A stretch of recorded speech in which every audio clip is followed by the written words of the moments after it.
De nada, mija. Bien, ¿estábamos viendo esta parte, Angélica, o recién hoy les vamos a verla?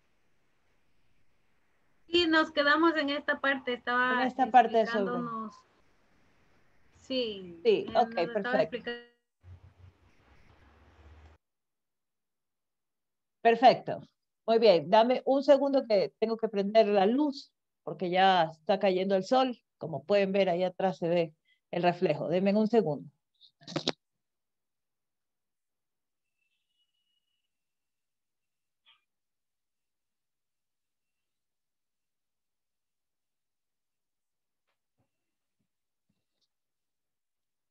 Listo, he vuelto. Bien. Bueno, entonces, nos habíamos quedado, bueno, el día viernes tuvimos inconvenientes, ¿no? Para poder ingresar a la clase con ustedes y muy lamentable realmente porque créanme que no funcionaba, se iba, venía, encima también yo tuve problemas de conectividad y entonces era peor, no sabía si era la conectividad, el Zoom, las claves, bueno, era un relajo, ¿no? Pero bueno, estamos aquí ya ahora, gracias a Dios, estabilizados con nuevas formas de poder ingresar. Por favor, no olviden de reportar al área de tecnología que no pueden ingresar por el SIUC y que eso pues los puede, ustedes que han ido revisando en el SIUC, por favor verifiquen sus asistencias, ¿no? Y díganme, ¿sabe qué? No me registra la asistencia, para poderlos tomar en consideración cuando me toque revisarlos, ¿no? Muy bien.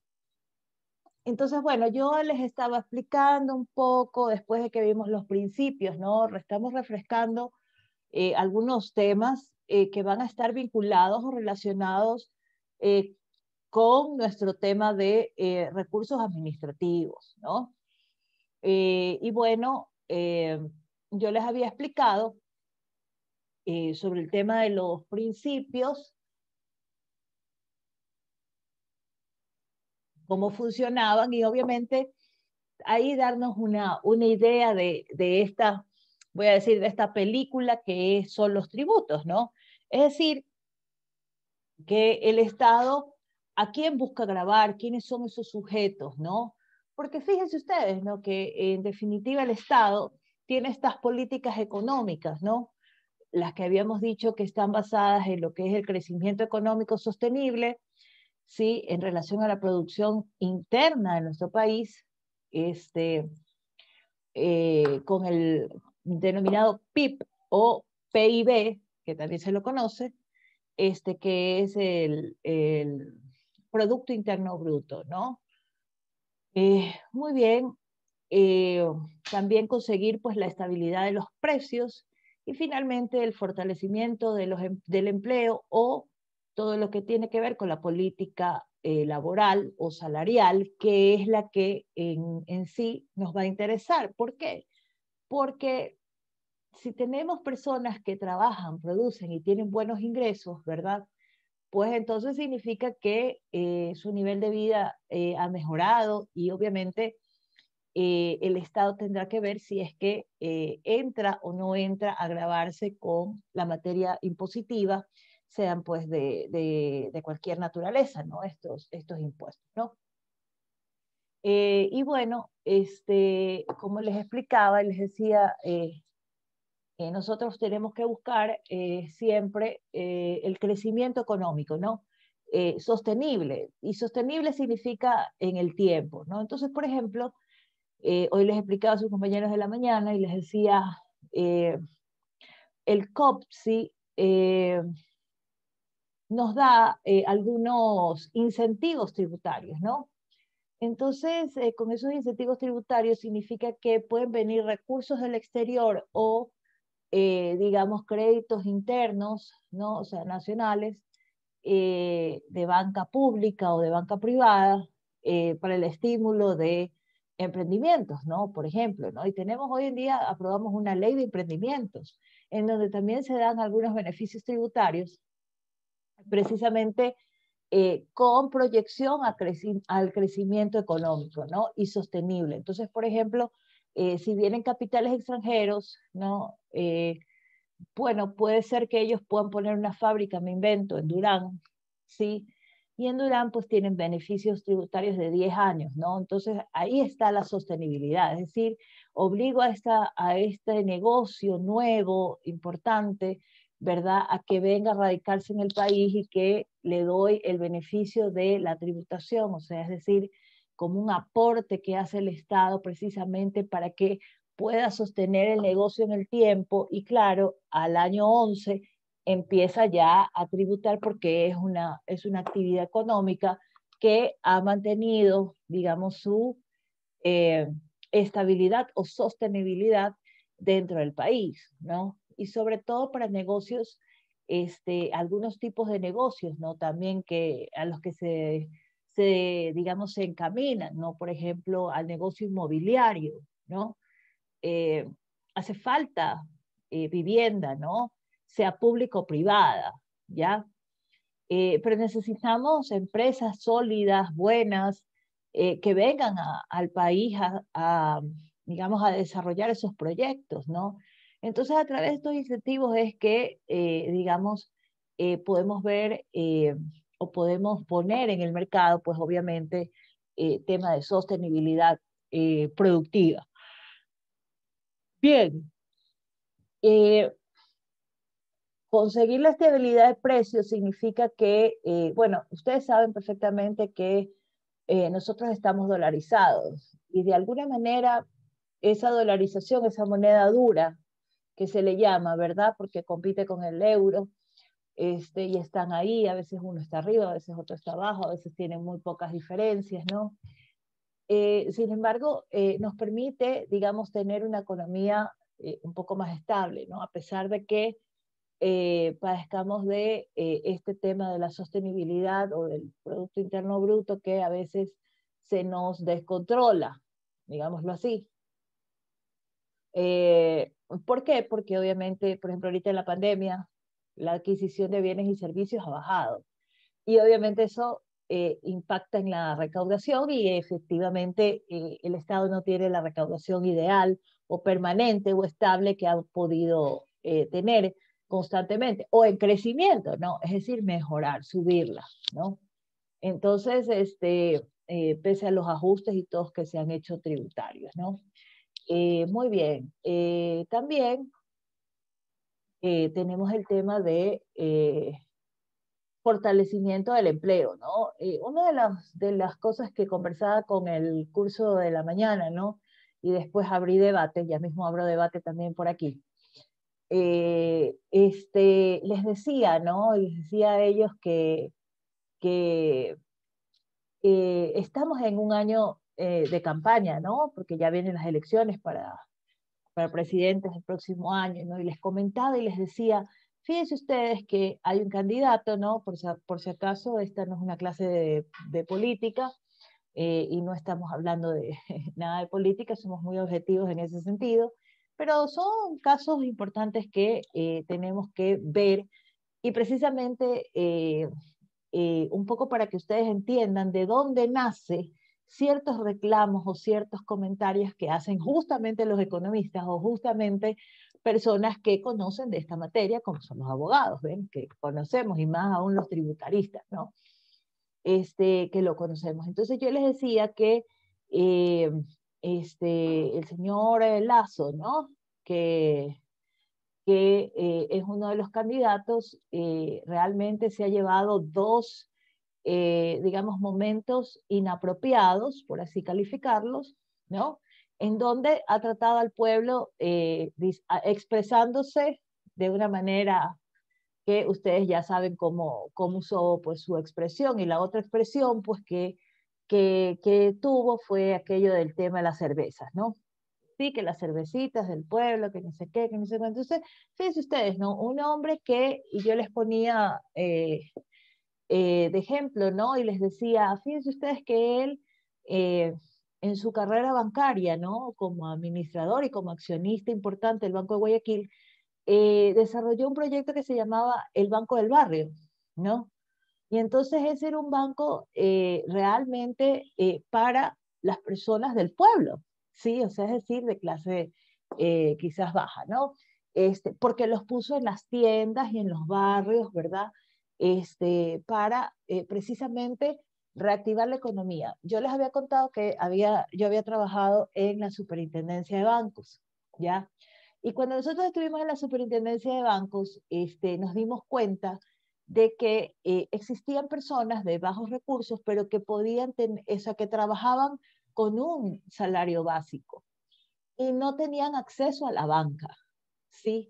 No tenían acceso a la banca. Entonces, fíjense ustedes que ese proyecto era interesante, ¿no? Socialmente hablando, ¿sí? Y, sin embargo, fíjense ustedes cómo una figura política, por político y por querer, digamos, llevar la contraria o hacer otras cosas de manera desacertada, se deja ver cosas que más generan rechazo que quizás si hubiese él pues, sacado proyectos como este, que eran bastante interesantes, ¿sí? Y que más que nada estaban encaminados precisamente al crecimiento, ¿no? Es decir, y fíjense ustedes, el crecimiento de la banca, ¿no? Porque todavía existen personas que tienen la plata bajo el colchón, literalmente, ¿sí? No usan los servicios bancarios, ¿ya? Y entonces ese era un problema porque definitivamente había dinero concentrado, ¿sí? Que no podía circular porque no estaba en la banca, que es un motor también de la economía para poder mover el dinero, ¿no? Y entonces eso, por ejemplo, si se accedía a que estas personas se integren a la banca, este, quizás tendríamos más dinero para poder hacer préstamos. ¿Para qué? Para los emprendimientos o para actividades económicas que, digamos, permitan justamente desarrollar el empleo. Fíjense ustedes, ¿no? Entonces son situaciones que uno debe irlas analizando, ¿no? Y más ahora que están ustedes van a ser pues el futuro y quizás muchos de ustedes puedan ser asesores de estas personas que vienen a gobernar, ¿no? Y entonces ya tendrán una idea y obviamente ustedes van a poder hacer propuestas para que conseguir este tipo de cosas, ¿no? O sea, mejor dicho, conseguir cómo se transforma, ¿verdad? Porque es muy fácil repetir sí, que tenemos tres objetivos en la política económica de la Constitución, que son el crecimiento económico sostenible, que son la estabilidad de precios y que es el fortalecimiento del empleo. Entonces, repetirlo es muy bonito, ¿sí?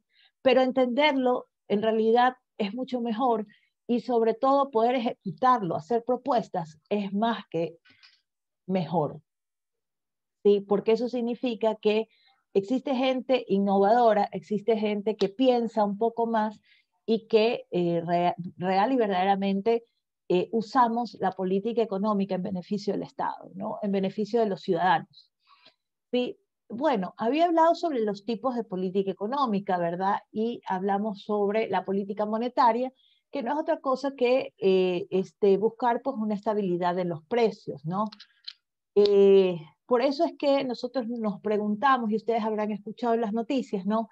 La gente que dice, no tenemos reservas, nada que nos respalde, no podemos emitir más dinero porque no somos los emisores de los dólares, no podemos, tendremos que entregar los lingotes de oro a Estados Unidos para que nos pueda intercambiar moneda, etcétera, etcétera. Entonces, todas estas cosas son parte de esta política monetaria. La pregunta es, bueno, ¿cómo podemos hacer que esta política monetaria verdaderamente se promueva y se dé de la mejor manera? ¿No? Pues bueno, produciendo, ¿sí? Realmente teniendo, este país es un país muy rico, ¿no? Nosotros tenemos un país muy rico, tenemos mucha diversidad de flora, fauna, ¿sí? Somos un país agrícola, no somos un país industrializado, ¿no? Sin embargo, ustedes aquí lo pueden ver que he puesto aquí como otras políticas económicas, ¿no? Pero ¿eso qué significa? Bueno, pues lo único que significa es que si no estamos industrializados, ¿podemos hacerlo? Sí, sí, Y le ponía el ejemplo hoy en la mañana también a sus compañeros y les decía, nosotros somos bananeros, ¿no? Somos personas que nos gusta vender el plátano al exterior. De hecho, el plátano ecuatoriano es uno de los mejores cotizados, sobre todo en el mundo europeo, ¿no? Y cuesta bastante caro, ¿no? Si usted va a Chile, en Chile le cuesta $1 solamente un solo verde, ¿no? Entonces, los que somos, digamos, de raíces manabas, ¿no? Imagínate, yo sin chifles no vivo, ¿ya? Yo si mi almuerzo no trae chifles, yo me muero, ¿eh? O patacones, ¿no? Y si no desayuno con bolón, también me puedo morir, ¿ves? Y así. Y entonces imagínense Chile, ¿no? Imagínense en la economía de Chile saber que un verde te cuesta tanto, ¿no? Y en cambio aquí usted puede conseguir, digamos, en otro precio. Entonces, esas son las cosas, ¿no? Que uno tiene que ver. Pero bueno, yo les decía, justamente por el tema de los chifles, ¿no? Les decía, bueno, aquí hay gente que se ha puesto negocios de justamente de hacer chifles, ¿no? Tengo una amiga que ella tiene ese negocio y exporta, fíjense ustedes, ella tiene un proceso de exportación. Es decir, que ella, claro, ustedes me dirán, hacer chifles no tiene nada de industrial, solo hay que poner una olla con harto aceite, tirar los verdes, sacarlos, ¿verdad? Y obviamente hacerlos, ¿no? Entonces sí, efectivamente, pero sí tiene, digamos, una maquinaria en donde hay que envasarlos, hay que hacer eso. Sí hay un proceso industrializado, quizás no el mayor de los procesos industrializados, ¿no? Pero quizás no es como un laboratorio, ¿no? O cualquier otro tipo de negocio, pero sin embargo podemos hacerlo, ¿sí? Podemos hacerlo con todas las medidas necesarias, ¿no? Entonces, fíjense ustedes que ya nuestra constitución del año 2008 es fantástica, ¿no? Porque nos da todos estos parámetros, entonces a veces uno se pregunta y dice, ¿en qué están pensando los candidatos? ¿Sí? ¿En qué están pensando estos candidatos que más bien lo único que hacen es tirarse lodo con ventilador, ¿verdad? Y denigrarse públicamente los unos con los otros, ¿no?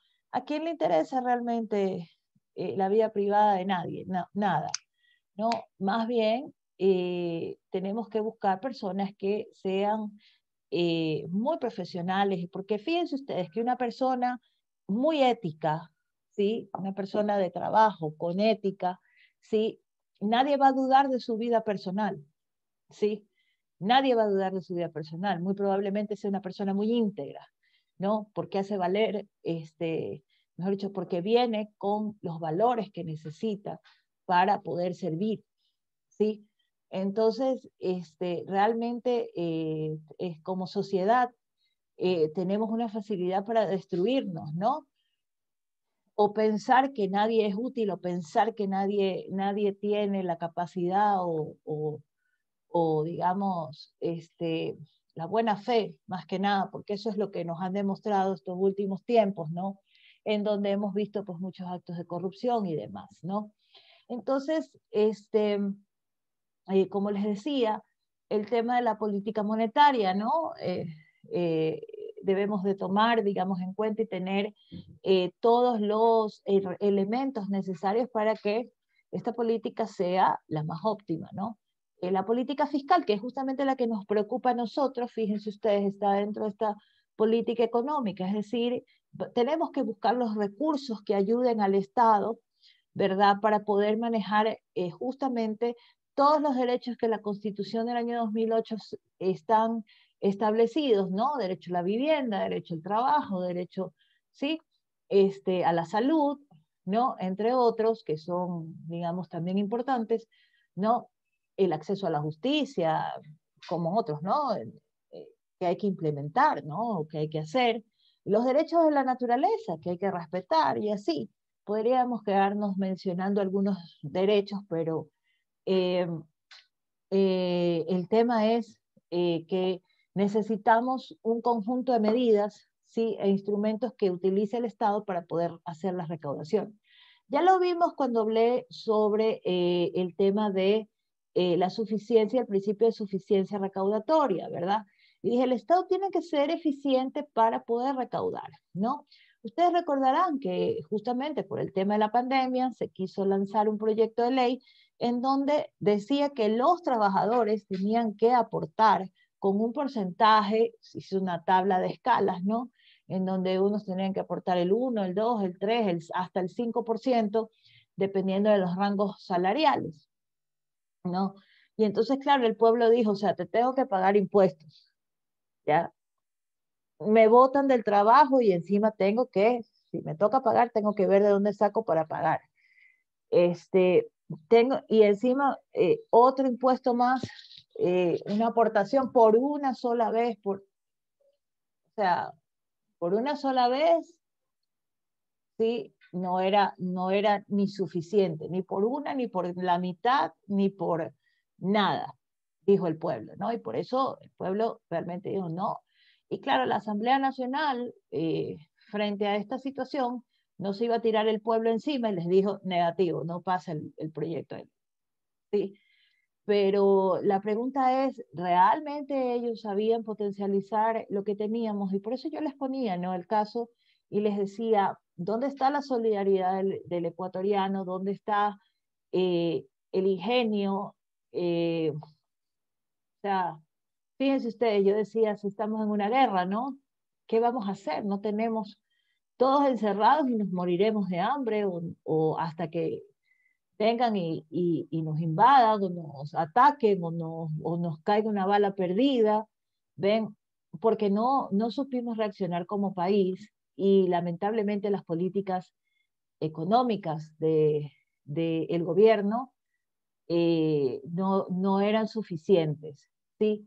Entonces hay que tener realmente personas que conozcan y vean de los temas, ¿no? Yo les comentaba sobre, no sé quién habrá investigado cuál es el país, ¿no? Que les decía yo que ya está preparado para la transición de los ingresos petroleros a ingresos pesqueros por razones de escasez del petróleo, ¿no? Y que ellos están preparados. ¿Por qué nosotros no podemos estar preparados si tenemos tanto? No se ha desarrollado el tema de la pesca. En agricultura nos deben todavía hay mucho desorden en el tema ganadero, en el tema pesquero, en el tema acuacultura, ¿sí? ¿Qué es lo que pasa ahí? Que no han habido mentes que realmente organicen esas políticas económicas que permitan viabilizar justamente y ponerlos más en orden, ¿sí? De tal forma que puedan aprovecharse todos los que trabajan ahí, ¿sí? Porque fíjense ustedes, ¿no? O sea, hay pesca ilegal, ¿sí? Lo vivimos con los barcos pesqueros en China que estaban parqueados allá en las costas de Galápagos, ¿no? Como depredadores, ¿sí? Y entonces, claro, estaban en la zona marítima que no le pertenece a ningún estado, ¿no? O sea, es decir, estaba lejos de las millas que establece la ley para poder hacer la pesca, ¿verdad? Pero sin embargo, bueno, vamos a ver, o sea, si usted tira la caña, ¿sí? Para pescar, ¿sí? ¿Acaso usted sabe que ahí está la línea para no pasar? Sí, y si ese pez va y viene en el agua porque él no tiene límites, ahí no hay señales de tránsito y no dicen estos sí se pescan y estos no, ¿sí?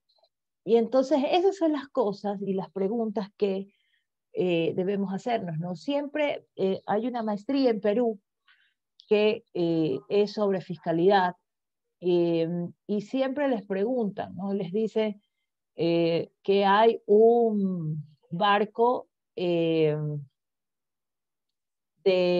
es una casa de juegos, ¿sí? ¿Qué se llaman estas casas de juegos, me olvidé, pero bueno, alguien, los casinos, gracias, eso, ya, entonces, como ya hace años que no se ve ni un casino por aquí, ¿ves? Entonces, fíjense, hay un casino, un barco que es un casino, ¿no? En Argentina, ¿sí? Justamente así hay un edificio de casinos que está en el agua, ¿no? No está en suelo, está en el agua porque Si está en tierra, digámoslo así, tiene que pagar determinados impuestos, pero si está en el agua, fíjense ustedes, y está cerca del perímetro, o sea, de la tierra con esto, ¿no? Y está en el agua, es flotante. Entonces tiene otra carga tributaria, tiene otro componente. Entonces fíjense ustedes, y ahí dicen, bueno, entonces, ¿dónde tributan? ¿Ya? Si está ubicado en zona marítima que no tiene ningún tipo de jurisdicción, ¿sí? Entonces, ¿estará libre de impuestos realmente? ¿Cómo llegan hasta ahí? ¿Cómo se factura? Fíjense ustedes, ese es un caso muy interesante, precisamente para el tema de la tributación. Porque para poder evadir o eludir los tributos, la gente es ingeniosa, ¿sí? Y también la gente es excéntrica, ¿no? Entonces, si usted pone un casino, ya téngalo por certeza de que ahora por la muerte de Maradona, ¿no? Era un hombre excéntrico, ¿no? Este, y, por ejemplo, él hubiera sido un cliente fijo de coger un yate, irse porque lo ha de tener, ¿no? Hoy día veía que un reportaje en que decían cómo se va a repartir la herencia de Maradona, ¿no? Y que tiene un aproximado de 600 millones de dólares y que le debe al fisco italiano. Y deberle al fisco italiano, realmente no sé cómo lo dejaron que se muera por muerte natural, porque esos de allí, los italianos, matan sobre todo los sicilianos, ¿no? Que son los más conflictivos. Pero bueno, en todo caso, fíjense ustedes que en todas estas cosas tenemos que pensar, ¿no? Cuando hablamos de la tributación. Y claro, y tenemos que saber, pues, cómo reclamarlos, ¿no? O sea, cómo reclamar, o sea, porque imagínense ustedes que venga la policía marítima, le hace una notificación a este casino, ¿no? Flotante, y le van a decir, ¿sabe qué? Yo no le debo ni $1 al fisco peruano, ¿no? Pero, ¿qué necesita usted como abogado para defender un caso como ese? Sí, porque ese es el caso práctico que les ponen. Pero, ¿cómo va a defender usted? Entonces hay que decirle, bueno, tenemos que hablar de jurisdicción y de aguas internacionales y de derecho internacional. Entonces, fíjense ustedes que esta materia, como yo les decía, hay un derecho tributario internacional, ¿no? Que también tenemos que conocerlo, ¿no? Y que no solamente está ligado al derecho aduanero, ¿sí? Que digamos es el que debería de ver o, o tratar sobre temas, digamos, de convenios internacionales y acuerdos comerciales internacionales que definitivamente los estados hacen, y por eso está la política exterior, ¿no? En la cual, fíjense ustedes, todo se va vinculando y todo va saliendo, ¿no? ¿Cómo funciona esto, no? ¿Cómo funciona? Y está en nuestra Constitución. Entonces ahí interviene nuestra política exterior, es decir, la regulación de precios, ¿no? Entonces fíjense acá, ¿quién regulaba entonces esos precios de los casinos? ¿Sí?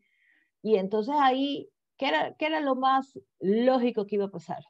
Era el lavado de dinero, ¿sí? Era el lavado de dinero, ¿ya? Y las personas regresaban y decían, ¿sabes qué? Me fui al casino y me gané $1.000.000. ¿Quién de los casinos le daba a usted una factura que diga que se ha ganado $1.000.000? ¿Ven? Entonces se vuelve complicado. Porque fíjense ustedes que nosotros a través de este derecho tributario también podemos ver el cometimiento de algunos delitos, ¿no? Como este, ¿no? Ya se los había también comentado en algún momento. Entonces, fíjense todo lo que necesitamos saber y todo lo que necesitamos comprender para saber de nuestras reclamaciones. Y ojo que todo se descubre, ¿ah? Todo se descubre, todo se sabe, y hoy tenemos bastantes mecanismos de cruce de información, de cooperación internacional, política exterior, ¿ven? Precisamente de temas de precios, ¿no? Entonces, yo les decía que, por ejemplo, esta regla, que usted puede estar en Rusia, usted puede estar en Estados Unidos, puede estar en Alaska, puede estar en el Polo Norte o en el Polo Sur, en cualquier lado, y venden esta regla. Todos sabemos cuánto cuesta esta regla en cada país. ¿Ya? Lo sabemos perfectamente. Entonces, esta regla que es de producción china, ¿sí? Si los países que lo adquieren están más cerca, pues obviamente su costo será mucho más bajo. Pero si tiene que ir hasta el polo sur, muy probablemente su costo se dispare, ¿no? O se eleve porque la transportación pues tendrá su costo, ¿no? O sea, si la mando por avión, probablemente tiene un costo mucho más costoso, aunque parezca irónico, porque en barco se demorará más días en llegar, pero tiene más capacidad de transportación.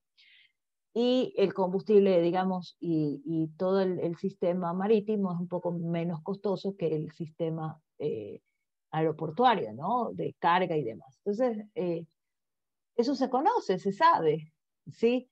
Entonces, no estamos hablando de temas ocultos, estamos hablando de que lo sabemos y que todos los países colaboran para, digamos, poder controlar este tema de los precios, ¿sí? Dentro del mercado, ¿no? Por eso es que el mundo le falló a, a la emergencia sanitaria del COVID, ¿sí? Inclusive Estados Unidos, ¿no? También sufrieron temas de descontrol de los precios, ¿no?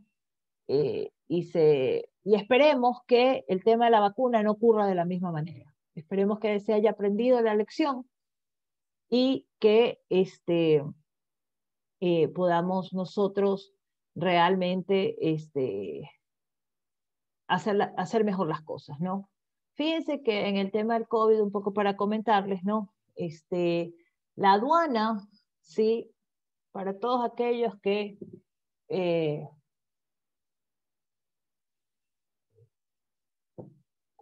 pensaban que la que hoy es vicepresidenta, ¿no? Era tan maravillosa, ¿no? Que a ella no se le ocurrió otra cosa que recomendarle al presidente que permitiera traer en cantidades, digamos, pequeñas, ¿no? Importar las mascarillas, ¿ya?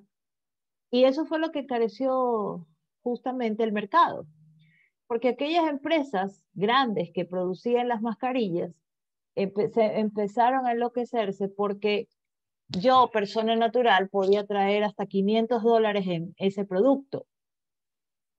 Y si la mascarilla me costaba 10 centavos o 30 centavos, ¿verdad? Yo feliz de la vida, porque podía traer $500, o sea, multipliquen con esos $500 cuántas mascarillas yo podría traer, ¿sí? Y entonces la gente dijo, aquí me hago el negocio, entonces si yo las traigo a 35, las vendo entre 80 hasta $1, ¿sí? Y fue peor, porque las vendían en 5, en 10, o sea, una locura, ¿sí? Y esa es una mala política, ¿ven? Esa fue una pésima política, que yo la discutía justamente con uno de mis ex jefes, que fue director de la aduana, y yo le dije, ¿cómo vas a creer que van a haber hecho eso? Y él dijo, me parece excelente. Le dije, claro, en tu buena fe, ¿sí? ¿Te parece bien que yo, obviamente, me quiero proveer, me quiero cuidar, me puedo traer $500 en mascarillas, ¿sí? O me puedo traer 100 o me puedo traer 200. Es más, les digo, gente de la misma aduana, ¿sí? Les decían, les ayudamos a hacer los trámites. Y también se aprovecharon, ¿sí? Estas son cosas que, déjenme decirle, son más que deducibles, evidentes, y nadie dijo nada sobre esto. Nadie. ¿Sí? Nadie dijo, esa es una pésima política económica. ¿Sí?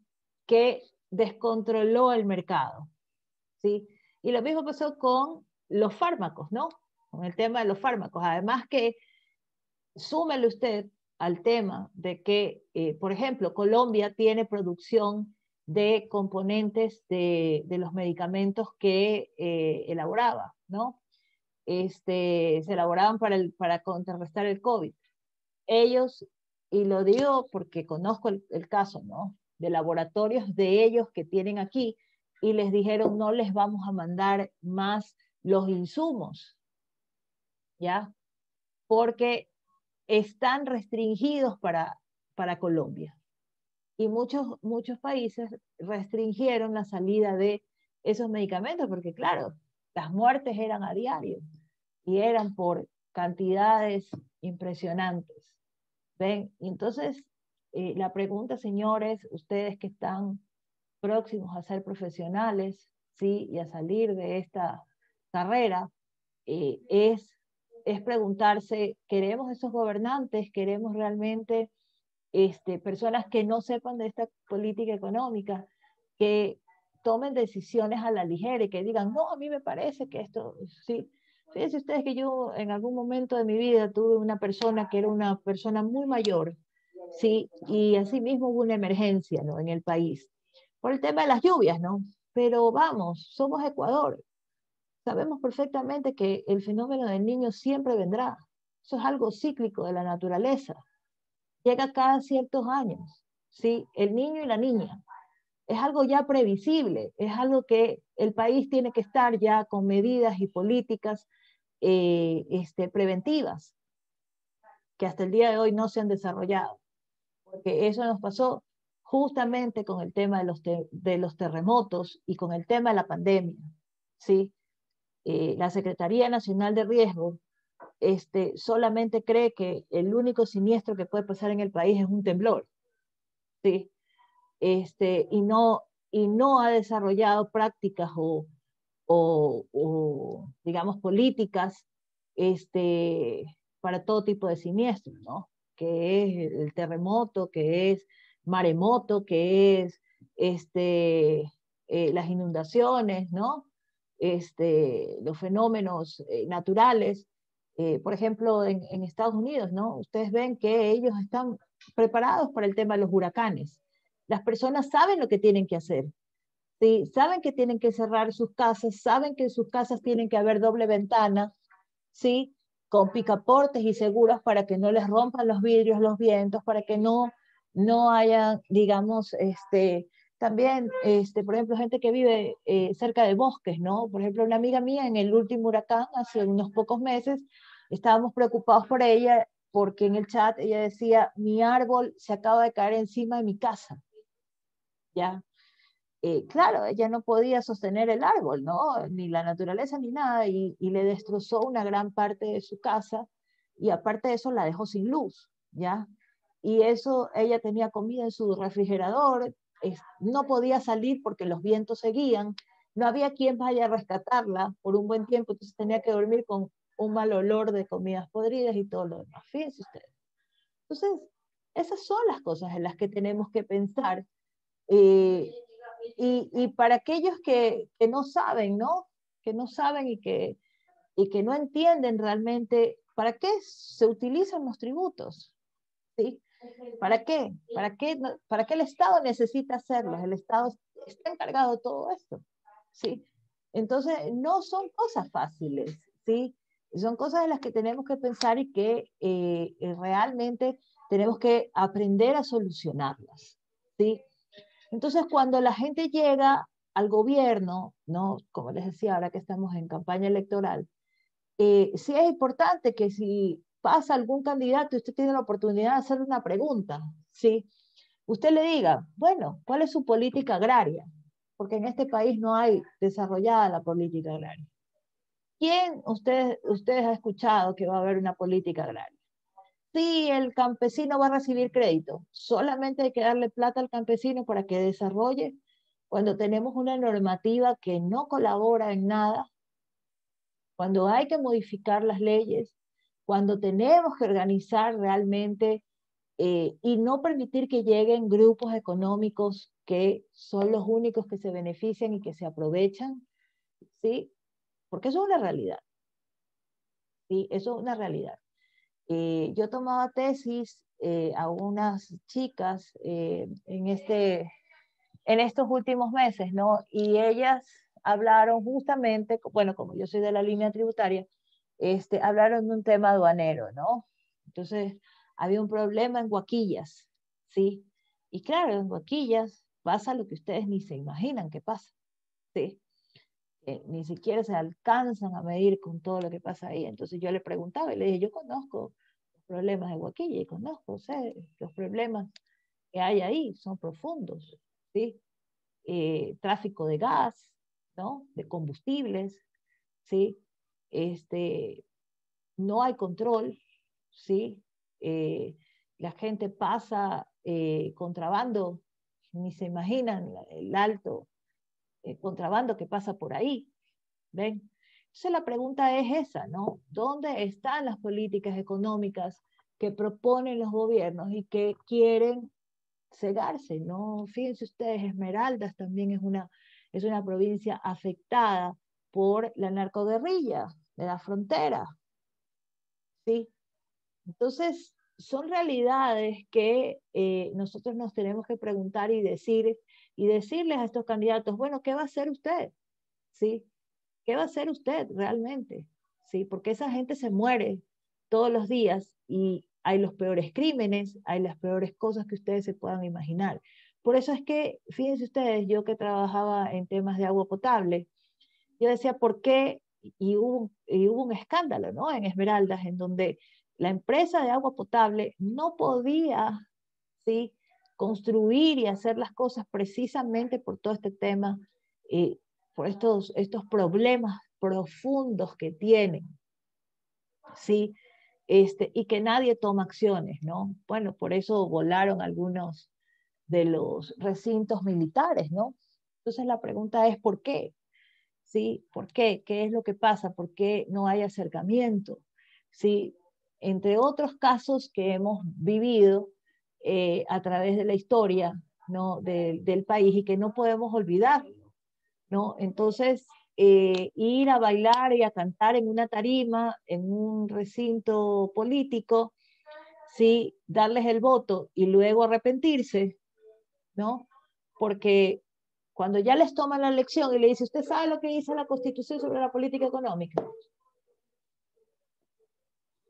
No lo saben, ¿sí? No lo saben. Un presidente de la República no lo sabe, ¿sí?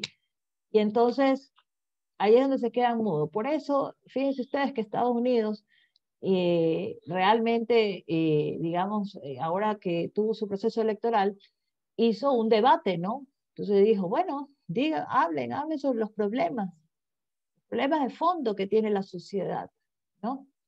Que pensamos que ir a Estados Unidos es maravilloso, pues no es cierto. Yo ya fui y no es verdad, ¿sí? No es lo maravilloso. Ay, es que todo es baratísimo. No es cierto, no es cierto, ¿sí? Usted con $15 se come un sándwich y una cola en una esquina. Y eso, pero por supuesto, Ginger se sorprende. Claro, amiguita, esa es la economía, ¿sí? Usted va a Buenos Aires con dólares en una moneda devaluada y el plato de comida le cuesta $15. En cualquier restaurante medio, ni siquiera de lujo. Usted aquí puede ir al Hilton Colón y comerse un almuerzo, ¿sí? Por menos de $15 y almuerza muy bien en un lugar, digamos, de un estatus bueno, ¿sí? A gusto, ¿ven? Lo puedes hacer. Pero en otros países no, ¿sí? Incluido Estados Unidos, ¿sí? Usted ir a McDonald's o esto, le cuesta $15 sin ningún problema. Claro, en una economía muy dura, ¿no? En una economía que, si nosotros decimos, ay, cuesta $1, comprar una funda me invento, ¿no? Papas, pimientos, y vienen 10 productos, por decirle, y me cuesta $1, es que baratísimo que está. Perfecto, porque con eso usted cocina en su casa toda la semana o quizás 15 días, ¿no? Por decir. Y le alcanza, ¿sí? Y decimos, ay, cuesta $1, qué barato. No, la economía no se mide así, ¿sí? No se mide así. Entonces, cuando ya va a sumar usted al final de la cuenta, usted se da cuenta que ha gastado más de lo que realmente le alcanza su sueldo, ¿sí? Entonces, lo mismo pasa ya en Estados Unidos, ¿no? O sea, como les decía en Chile, ¿no? Cuesta $1 comerse un verde, ¿sí? O al menos en unos años atrás, donde una amiga fue, ella vino y dijo, ¿qué quieres comer? Fíjense que yo les conté, no les conté que me fui a Perú en el año 2000, creo que sí les conté. Yo me fui a Perú en el año 2000 y ahí les hablé del tema de que Fujimori había puesto pues esta política de que cualquier persona podía ser de taxi, ¿no? Entonces, fíjense ustedes que allá el tema de comer carnes es caro, ¿sí? Y entonces, claro, yo, gracias a Dios, mi padre me, me pudo alimentar, digamos, con buena carne, ¿no? Cuando llegamos allá, mi hermana y yo sufrimos porque estábamos en una edad donde éramos más carnívoras que pollívoras, ¿no? Sí, así es la juventud, le gusta la carne, ¿no?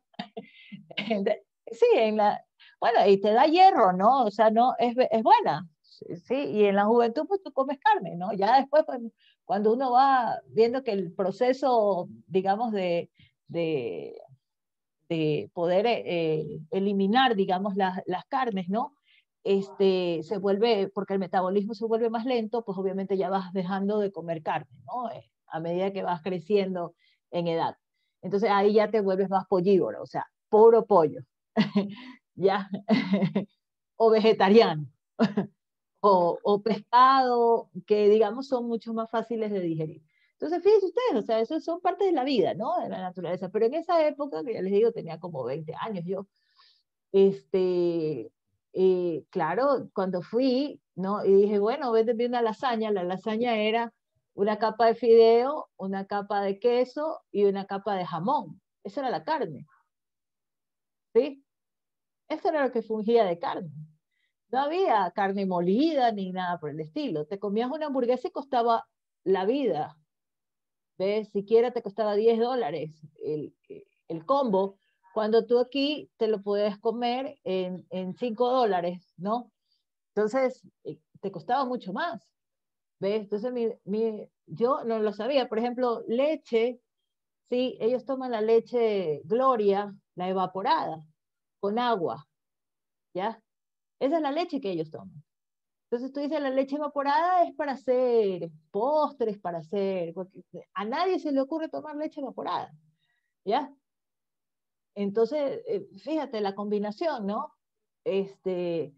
Pero tenías que aprender de esa cultura y de esas cosas, ¿no? Entonces, claro, cuando nosotros llamamos y ya, porque me mandaron un mes a Perú, y entonces en ese mes, fíjate, cuando ya regresé, mi mamá dijo, bueno, ¿qué quieren comer?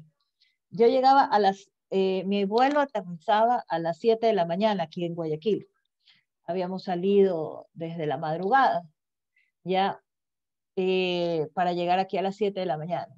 Y le dije, jugo de naranja, arroz con menestra y carne. Y le dije, y ponme un buen pedazo de carne. ¿Sí? Y es más, le dije, toda la semana comeremos carne, porque un mes me he pasado comiendo cualquier cosa menos de lo que he estado acostumbrada a comer aquí. ¿Ya? Entonces, bueno, fíjate, son experiencias que uno mira y que ahora, sí, fíjense, me sirven de ejemplos para ustedes, ¿no? Para que ustedes vean cómo se maneja la economía, sí, y que quizás yo a los 20 años no me pude haber dado cuenta de eso, ¿no? Pero bueno, claro, a mi padre sí le fui a decir de todo, ¿no? Yo te dije que no me mandes un mes, que cómo era posible que me hagas esto, ya me mandas es a padecer y eso que regresé con plata porque me mandó con plata y me dijo, no vas a pasar penurias, y le digo, sí, no iba a pasar penurias, pero resulta ser que yo, o sea, Lima era tan grande, sí, y bueno, Guayaquil es una ciudad grande, ¿no? Pero Lima era 3 veces más Guayaquil, y le digo, ¿yo qué me voy a estar poniendo a buscar un pedazo de carne? ¿Ves? Sí, pues, entonces tenía que comer en el centro comercial donde estaba, o en las actividades que hacía, o con las otras personas del grupo que me llevaban, ¿ves? Y entonces, sí padecimos un poco, ¿no? Pero fíjense, o sea, son las cosas que nosotros debemos de comprender, ¿no? Y bueno, y como les decía, en un momento de crisis del año 2000 que tuvo Perú, una crisis económica fuerte, sí, por el tema de los precios del combustible, que obviamente afecta ¿qué? Todos los precios, pues, sí. Es decir, la comida se volvía más cara y todo el costo de vida era más caro porque la gente no tenía cómo poder solventar el gasto del combustible. Sí, entonces, sí había gente que se quejaba muchísimo, ¿no? Y bueno, y eso también nosotros lo hemos vivido ahora con este gobierno, ¿no? Ustedes saben que subieron también el tema de los combustibles y que hubo también pues una afectación o un problema con el tema de los pasajes del transporte público. El transporte público realmente se puso renuente, ¿no? Y claro, porque la gente ya se lo iba a pensar mejor, ¿no? Y bueno, con el tema de la pandemia, pues bueno, tuvieron que hacer, digamos, cambios porque obviamente ya no se puede tener los buses con exceso de pasajeros. Eh, y bueno, digamos, eso es lo que vino un poco a complicar más la situación del transporte público, ¿no? Entonces la pregunta es, bueno, ¿qué hace el gobierno para que el transporte público, digamos, tenga sea lo suficientemente digno, ¿no? O sea, en ingresos, ¿no? Para ese chofer que maneja, hace turnos de 10 horas, ¿sí? De 15 horas, que duerme poco y que obviamente desgasta, ¿no? En su vida, ¿sí? Su salud, ¿no? Porque fíjense que eso a la larga va a repercutir ¿en dónde? En el tema de la salud. Entonces, bueno, creo que ya estoy pasándome de los minutos y nadie me dice nada. Está muy interesante entonces. Sí, Gine se ríe. Bueno, solamente para poder concluir esta diapositiva, pues bueno, las otras políticas económicas tenemos la agraria, la industrial, la energética, la de transporte comercial, la turística, bueno, que también ya les he comentado el tema del turismo, y de vivienda, ¿no? Es decir, ya también les puse el ejemplo de la construcción de vivienda pública o privada, ¿no? Entonces, con este pleno empleo, desarrollo económico, equilibrio económico exterior y estabilidad de precios, pues son las políticas que permiten realmente que, digamos, el Estado pueda soportar también lo que es la política fiscal, ¿no? Como parte de qué? De esta política económica. Entonces, con ese concepto voy a terminar, ¿sí? Y bueno, el día de mañana, no, ya con ustedes mañana no tengo, se salvaron, porque mañana, bueno, tenemos libre, así que nos vemos el día miércoles, ¿sí? En nuestras siguientes clases, ahí les dejé un trabajo para esta semana, ¿sí? Ya ustedes saben, de lunes a lunes tienen la oportunidad de hacerlo, revísenlo. El día miércoles vamos a hacer una pequeña pruebita de esta diapositiva, así que repásenla, está cargada también, así que el material está ahí, no van a tener problema, la revisan y luego hacen su prueba, ¿no? Entonces, bueno, como siempre, gracias por estar aquí en la clase. Cuídense mucho, pórtense bien, vayan al resto de las clases, y nos vemos el día miércoles, ¿ya? Chao, chicos. Chao, Pase bien, Elsa. doctor. Hasta luego, doctora. Gracias. Pase bien. Gracias a ustedes. Nos vemos. Gracias. Gracias.